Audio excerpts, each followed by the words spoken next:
So what if I told you there's an ancient text out there that seems to map out in incredible detail over 150 years of brutal real-world history? I mean, we're talking about a prophecy from the book of Daniel that lays out a clash of empires, political assassinations, and royal betrayals long before any of them actually happened. Pretty wild, right? So let's dive in and decode this ancient mystery together. And that's really the big question, isn't it? To try and answer it, we're going to put ourselves in the shoes of someone reading this for the first time. Way back then, we'll just call him Ezra. And we're going to follow the clues, piece by piece, to see if they actually line up with the historical record. It's going to be part history, part detective story. All right, so our story begins with this coded message. You know, for someone like Ezra, this text was like a secret glimpse into a future that would be totally dominated by the rise and fall of these massive empires, starting with the one he knew best, Persia. Okay, so the prophecy kicks off with a super specific prediction. It says 4 more kings are going to rule Persia after the current one, Cyrus. But you got to pay close attention to that 4th king, because he's described as being incredibly rich, and he's the one who's going to spark a massive, massive conflict with the next great power on the block, Greece. And here's where it gets kind of spooky. When you lay this prophecy against the actual historical record, well, the match is startling. The kings who followed Cyrus were in fact Cambyses, then a brief usurper, then Darius I, and then, you guessed it, the 4th was Xerxes I. And Xerxes is famous for 2 things, his insane wealth and for launching one of the biggest invasions in ancient history, against Greece. His defeat basically passed the torch of global power from Persia over to the Greeks. So Xerxes' failure against Greece was a huge turning point. You can feel Persia starting to fade, and right on cue, the prophecy pivots to the explosive arrival of the next great power player. Now the text switches gears and describes this single, mighty king. This guy just shows up, conquers everything in his path, and basically does whatever he wants. But, and this is a huge but, there's a catch. Just as he hits the peak of his power, his entire kingdom will be shattered. And get this, it won't be passed down to his kids, but split apart to the 4 winds. And of course, history knows exactly who this is. We're talking about Alexander the Great. His conquests were absolutely legendary, creating one of the largest empires ever in just over a decade. And, true to the prophecy, he died at the very height of his power, and his huge empire wasn't inherited by his family. Instead, it was famously torn apart and divided up among his top generals.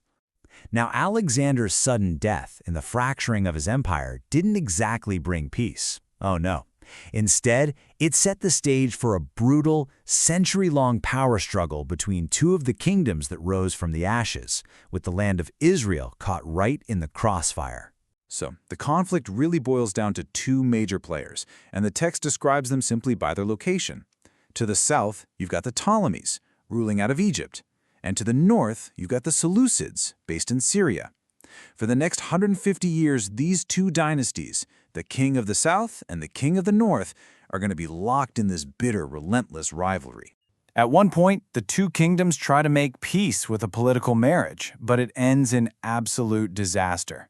The northern king's first wife, a woman named Laodice, engineers this brutal betrayal. She has her husband, his new royal bride, and their child all murdered. So yeah, this triple murder doesn't create an alliance, it kicks off an all-out war. So what happens next? Pure revenge. Berenice's brother, Ptolemy III, is enraged, and he invades Syria to avenge his sister's murder. He is wildly successful, and he carries off tons of Syrian wealth, even their idols, all the way back to Egypt. For the Jewish people living in the region, this must have felt like a horrible repeat of history, a new Egyptian captivity, putting them once again under the thumb of a pharaoh.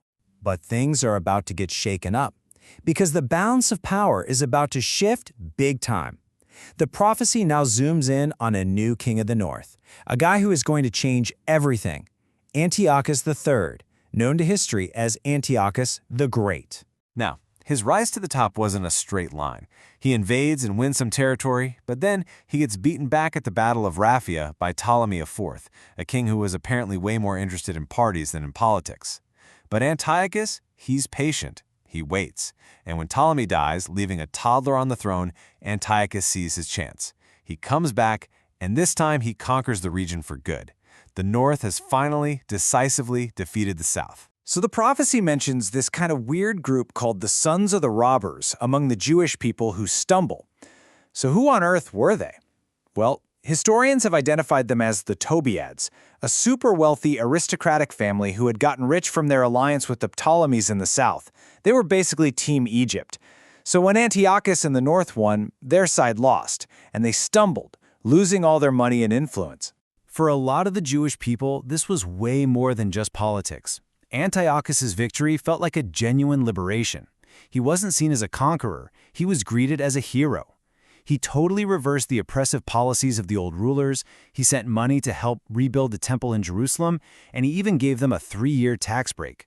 It must have felt like a new exodus, a real deliverance from their Egyptian overlords. Antiochus the Great was on top of the world. He was a liberator, a triumphant king. But the prophecy and history shows his winning streak was about to come to a very sudden and very dramatic end. So he tries the same old trick, a marriage alliance. He marries his daughter, yes, an ancestor of that famous Cleopatra, to the young king of Egypt. And his plan? She was supposed to be his secret agent, his spy, undermining Egypt from the inside. But the whole thing backfires, spectacularly. Cleopatra ends up being loyal to her new husband and actually encourages Egypt to team up with the rising power of Rome against her own father. Ouch! So blocked in the south, Antiochus turns his ambition west, toward the sea lands of the Mediterranean. But in doing so, he puts himself on a collision course with the exact same superpower his daughter had just allied with: Rome. And that commander the prophecy talks about, that would be the Roman general Lucius Scipio Asiaticus. At the Battle of Magnesia, the disciplined Roman legions absolutely crushed Antiochus's army. Rome put a stop to his arrogant expansion and slapped a crippling tribute on his kingdom, basically breaking his power for good. His end was just humiliating. Desperate to get money to pay off the Romans, the once great king was killed while trying to raid a temple in his own territory. Just like the prophecy said, he stumbled, he fell, and he was no more. It was a pathetic end for the man they called the Great. Which leaves us with this final question. I mean, the rise of Antiochus the Great definitely felt like a deliverance, a new exodus for the people of his day. But his spectacular fall just goes to show he was just another piece on a much larger chessboard. So was it a moment of divine intervention? Or was it just another brutal chapter in the endless bloody clash of human empires? The text kind of leaves us there to wonder.